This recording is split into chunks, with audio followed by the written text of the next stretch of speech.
ಎಲ್ಲರಿಗೂ ನಮಸ್ಕಾರ. ಎಲ್ಲರೂ ಹೇಗಿದ್ದೀರಾ ಫ್ರೆಂಡ್ಸ್? ನಾನು ತುಂಬ ಚೆನ್ನಾಗಿದ್ದೀನಿ, ನೀವು ಚೆನ್ನಾಗಿದ್ದೀರಾ ಅಂತೇಳಿ ಅಂದ್ಕೊಂಡಿದ್ದೀನಿ. ನಾನಿವತ್ತು ಬಿಸಿಬೇಳೆಭಾತ್ ಮಾಡ್ತಾಯಿದ್ದೀನಿ. ಮಿಲೆಟ್ಸಿಂದ, ಆರ್ಕ ಮಿಲೆಟ್ಸಿಂದ ಯೂಸ್ ಮಾಡ್ತಾ ಇರೋದು.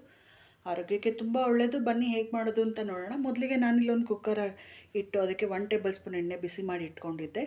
ಅದಕ್ಕೆ ಸ್ವಲ್ಪ ಸಾಸಿವೆ, ಕರಿಬೇವಿನ ಸೊಪ್ಪು ಮತ್ತು ಒಣಮೆಣಸಿನ್ಕಾಯಿ ಮತ್ತು ಒಂದು 4-5ರಿಂದ ಗೋಡಂಬಿ ಹಾಕ್ಕೊತಾ ಇದ್ದೀನಿ. ಜೊತೆಗೆ ಸ್ವಲ್ಪ ಇಂಗು ಕೂಡ ಇದ್ರ ಜೊತೆಯಲ್ಲೇ ಸೇರಿಸ್ಕೊತಾ ಇದ್ದೀನಿ.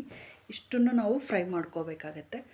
ಮತ್ತು ಇನ್ನೊಂದೇನೆಂದರೆ ಸಿರಿಧಾನ್ಯ ನಮ್ಮ ದೇಹಕ್ಕೆ ತುಂಬ ಒಳ್ಳೆಯದು. ನಾರಿನಂಶ ಹೆಚ್ಚಾಗಿರುತ್ತೆ ಇದರಲ್ಲಿ. ಯಾವುದೇ ಥರ ಸಣ್ಣ ಪುಟ್ಟ ನಮಗೆ ಕಾಯಿಲೆಗಳು ಅಂತಲೇ ಹೇಳ್ಕೊಬೋದು. ತಲೆನೋವು, ಶುಗರು, ಇದೆಲ್ಲ ಚಿಕ್ಕದಂತಲೇ, ತುಂಬ ದೊಡ್ಡದು ಅಂತ ನಾವು ಕನ್ಸಿಡರ್ ಮಾಡಲೇಬಾರ್ದು. ಅದೆಲ್ಲ ಕಾಲಕ್ರಮೇಣ ಕಡಿಮೆ ಆಗುತ್ತೆ ದಿನ ಬಳಕೆ ಮಾಡೋದ್ರಿಂದ. ಇದನ್ನು ನೋಡಿ, ಈ ಥರ ನಾವು ಈರುಳ್ಳಿನ ಹಾಕಾದ್ಮೇಲೆ ಹುರ್ಕೋಬೇಕಾಗತ್ತೆ. ನಾನಿವತ್ತು ಇಬ್ಬರಿಗಾಗೋಷ್ಟು ಅಷ್ಟೇ ತೋರಿಸ್ತಾ ಇರೋವಂಥದ್ದು ಬ್ರೇಕ್ಫಾಸ್ಟ್ನ. ತುಂಬ ಸುಲಭವಾಗಿ ಮಾಡ್ಕೊಳ್ಳೋ ಅಂಥದ್ದು ಇದು. ನೋಡಿ, ಈರುಳ್ಳಿನ ಈ ರೀತಿ ಕೆಂಪಾಗೋವರೆಗೂ ಹುರ್ಕೋಬೇಕಾಗತ್ತೆ. ಇದು ಹುರಿದಾದ್ಮೇಲೆ ಇದಕ್ಕೆ ಅಂತ ಒಂದು ಅರ್ಧದಷ್ಟು ನಾನು ಇಲ್ಲಿ ಕ್ಯಾಪ್ಸಿಕಮ್ ಕೂಡ ಸೇರಿಸ್ಕೊತಾ ಇದ್ದೀನಿ. ನೋಡಿ, ಈ ರೀತಿ ಫ್ರೈ ಮಾಡ್ಕೋಬೇಕು. ಇನ್ನು ಮಿಲೆಟ್ಸಲ್ಲಿ ನಾವು ಖಾರ ಪೊಂಗಲ್, ಸ್ವೀಟ್ ಪೊಂಗಲ್, ದೋಸೆ, ಇಡ್ಲಿ, ಹಾಗೆ ಈ ಥರ ಮೊಸರನ್ನ ಮಾಡಬಹುದು, ಬಿಸಿಬೇಳೆಭಾತ್ ಮಾಡ್ಕೋಬಹುದು. ಇದನ್ನು ನುಚ್ಚು ಥರ ಮಾಡಿಕೊಂಡು ಉಪ್ಪಿಟ್ಟು ಸಹ ಮಾಡ್ಬೋದು. ತುಂಬ ರುಚಿಯಾಗಿರುತ್ತೆ, ತುಂಬ ಆರೋಗ್ಯಕ್ಕೆ ಕೂಡ ಒಳ್ಳೆಯದಿರುತ್ತೆ ಇದು. ನಾನು ಯಾವಾಗಲೂ ಯೂಸ್ ಮಾಡ್ತಾ ಇರ್ತೀನಿ. ಇಡ್ಲಿ, ದೋಸೆ ಸಾಮಾನ್ಯವಾಗಿ ನಮ್ಮ ಮನೇಲಿ ನಡೀತಾ ಇರುತ್ತೆ. ಮತ್ತು ಆ ರಾಗಿ ಹಿಟ್ಟು ಕೂಡ ಹಾಕಿ ಬೀಸಿ ನಾವು ಮುದ್ದೆ ಕೂಡ ಮಾಡ್ತೀವಿ. ನೋಡಿ, ಈಗ ಈರುಳ್ಳಿ ಮತ್ತು ದಪ್ಪಮೆಣ್ಸಿನ್ಕಾಯಿ ಫ್ರೈ ಆಗಿದ್ದಕ್ಕೆ ಒಂದೇ ಒಂದು ಚಿಕ್ಕ ಟೊಮೆಟೊ ಹಾಕ್ಕೊಂಡು ನಾನಿಲ್ಲಿ ಫ್ರೈ ಮಾಡ್ತಾಯಿದ್ದೀನಿ. ತುಂಬ ಸಿಂಪಲ್ಲಾಗಿ ಕ್ವಿಕ್ಕಾಗೆ ಮಾಡ್ಕೊಳ್ಳೋ ಅಂಥದ್ದು ಇದು. ಬೆಳಗಿನ ಬ್ರೇಕ್ಫಾಸ್ಟ್ಗೆ ಲೇಟಾಗಿ ಎದ್ದಾಗ ಏನು ಮಾಡೋದು ಅಂತ ಗೊತ್ತಾಗಲಿಲ್ಲ ಅಂದರೆ ಈ ರೀತಿ ಮಾಡ್ಕೋಬೋದು. ತುಂಬ ಬೇಗ ಆಗುತ್ತೆ. ನೋಡಿ, ಇದಕ್ಕೆ ನಿಮ್ಮ ಮನೇಲಿ ಯಾವ ತರಕಾರಿ ಇದೆಯೋ ಅದನ್ನು ಬಳಸ್ಬೋದು. ಇದೇ ಬಳಸಬೇಕು ಅಂತ ಏನೂ ಇಲ್ಲ. ನಾನಿಲ್ಲಿ ಹುರುಳಿಕಾಯಿ, ಕ್ಯಾರೆಟ್, ಗೆಡ್ಡೆಕೋಸು ಬಳಸ್ತಾ ಇದ್ದೀನಿ. ಅಂದರೆ ನಾವಿಲ್ಲಿ ಕೋಸು ಅಂತ ಹೇಳ್ತಾರಲ್ಲ ಅದು. ಇದ್ರ ಜೊತೆಗೆ ನೀವು ಬೇಕಾದರೆ ಆಲೂಗೆಡ್ಡೆ ಸೇರಿಸ್ಕೋಬೋದು, ಬಟಾಣಿ ಸೇರಿಸ್ಕೋಬಹುದು. ನಿಮಗೆ ಗೆಡ್ಡೆಕೋಸು ಇಷ್ಟ ಆಗಲ್ಲ ಅಂದರೆ ಅದನ್ನು ಕೂಡ ಸ್ಕಿಪ್ ಮಾಡಿಕೊಂಡು ನೀವು ಬೇರೆ ತರಕಾರಿನ ಕೂಡ ನೀವು ಬಳಸ್ಬೋದು. ಏನೂ ತೊಂದರೆ ಇರಲ್ಲ.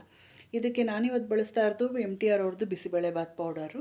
ನೋಡಿ, ಈ ತರಕಾರಿ ಹಾಕಾದ್ಮೇಲೆ ಒಂದು 2-3 ನಿಮಿಷ ಹುರ್ಕೋಬೇಕಾಗತ್ತೆ. ಹುರಿದಾದ್ಮೇಲೆ ನಾವು ಇದು ಎಷ್ಟು ನಿಮಗೆ ಮಾಡ್ಕೊತಿದ್ರಲ್ಲ ಖಾರಕ್ಕೆ ಅಷ್ಟು ಬಿಸಿಬೇಳೆಭಾತ್ ಪೌಡರ್ನ ಯೂಸ್ ಮಾಡ್ಕೋಬೇಕಾಗತ್ತೆ.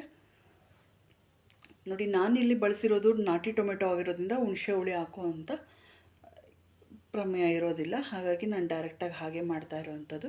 ನೋಡಿ, ಪುಳಿ ಹಾಕಾದ್ಮೇಲೆ ಒಂದು ಸರಿ ಇದನ್ನೆಲ್ಲ ಮಿಕ್ಸ್ ಮಾಡ್ಕೊಂಬಿಡೋಣ. ನಾನು ಮೊದಲೇ ಇದನ್ನು ಸಿರಿಧಾನ್ಯ ಮತ್ತು ಬೇಳೆ, ಕಡಲೆಕಾಯಿ ಬೀಜನ ನೆನೆಸಿ ಇಟ್ಕೊಂಡಿದ್ದೆ ಒಂದು ಅರ್ಧ ಗಂಟೆ. ನೋಡಿ, ಅರ್ಧ ಗಂಟೆ ನೆಂದಿತ್ತು. ಹಾಗಾಗಿ ಡೈರೆಕ್ಟಾಗಿ ಅದನ್ನು ಸೇರಿಸ್ಕೊತಾ ಇದ್ದೀನಿ. ತೊಳೆದು ನೀಟಾಗಿ ಇಟ್ಟಿದ್ದೆ, ಹಾಗಾಗಿ ಅದನ್ನು ಸೇರಿಸ್ಕೊತಾ ಇರೋದು. ಈ ಲೋಟದಲ್ಲಿ ನಾನು ಒಂದು ಲೋಟದಲ್ಲೇ ಸಿರಿಧಾನ್ಯ, ಬೇಳೆ, ಕಡಲೆಕಾಯಿ ಬೀಜ ಎಲ್ಲ ಸೇರಿ ಒಂದು ಲೋಟ ರೆಡಿ ಮಾಡಿಟ್ಟಿದ್ದೆ. ಹಾಗಾಗಿ ಅದರಲ್ಲೇ ನಾನು ನಿಮಗೆ ತೋರಿಸ್ತಾ ಇರೋದು. ಅದರಲ್ಲೇ ನಾನು ಹತ್ತತ್ರ 3-3.25 ಗ್ಲಾಸಷ್ಟು ನೀರು ಕೂಡ ಇದಕ್ಕೆ ಸೇರಿಸ್ಕೊಂಡಿದ್ದೀನಿ. ಜೊತೆಗೆ ಉಪ್ಪು ಕೂಡ ಸೇರಿಸ್ಕೊಂಡು ಒಂದು 3 ವಿಷಲ್ ಕೂಗಿಸ್ಕೊಂಡ್ರೆ ನಮಗೆ ಬಿಸಿಬೇಳೆಭಾತ್ ರೆಡಿ ಆಗುತ್ತೆ. ನಾವು ಸಿರಿಧಾನ್ಯ ಯಾವಾಗ ಮಾಡಬೇಕಾದ್ರೂ ಸ್ವಲ್ಪ ನೀರು ಹೆಚ್ಚಿಗೆ ಹಾಕ್ಕೋಬೇಕಾಗತ್ತೆ. ನಾರ್ಮಲಾಗಿ ನಾವು ಅನ್ನ ಕೂಡ ಮಾಡ್ಕೋಬೋದು.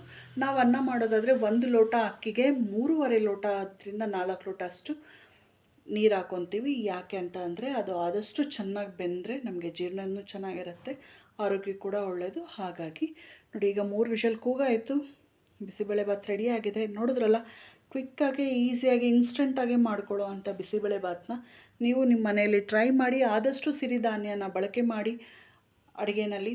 ತುಂಬ ಒಳ್ಳೆಯದಾಗುತ್ತೆ, ಆರೋಗ್ಯಕ್ಕೂ ಕೂಡ ಚೆನ್ನಾಗಿರುತ್ತೆ. ಇದರಲ್ಲಿ ತುಂಬ ಫೈಬರ್ ಇರುತ್ತೆ, ನಾರಿನಂಶ ಯಥೇಚ್ಛವಾಗಿರುತ್ತೆ. ಶುಗರ್ ಲೆವೆಲ್ ನಮಗೆ ತುಂಬಾ ಕಡಿಮೆ ಮಾಡೋ ಅಂಥದ್ದು ಇದು. ಹಾಗಾಗಿ ಬಳಸಿ ಅಂತ ಹೇಳ್ತೀನಿ. ನೋಡಿ, ಲಾಸ್ಟಲ್ಲಿ 1 ಸ್ಪೂನ್ ತುಪ್ಪ ಹಾಕ್ಕೊತಾ ಇದ್ದೀನಿ. ತುಪ್ಪದ ಫ್ಲೇವರ್ ಲಾಸ್ಟಲ್ಲಿ ಹಾಕೋದ್ರಿಂದ ಘಮ ಚೆನ್ನಾಗಿ ಬರುತ್ತೆ, ರುಚಿ ಹೆಚ್ಚಾಗಿರುತ್ತೆ. ಇನ್ನು ಇದಕ್ಕೆ ನೀವು ಬೇಕಂತ ಅಂದರೆ ಖಾರ ಬೂಂದಿ ಅಥವಾ ಚಿಪ್ಸ್ ಏನಾದರೂ ಯೂಸ್ ಮಾಡ್ಕೋಬೋದು. ನಾವು ಹಾಗೆ ತಿಂತೀವಿ, ತುಂಬಾ ರುಚಿಯಾಗುತ್ತೆ. ನೋಡಿದ್ರಲ್ಲ, ವಿಡಿಯೋ ನೋಡಿದ್ದಕ್ಕೆ ಧನ್ಯವಾದ ಫ್ರೆಂಡ್ಸ್.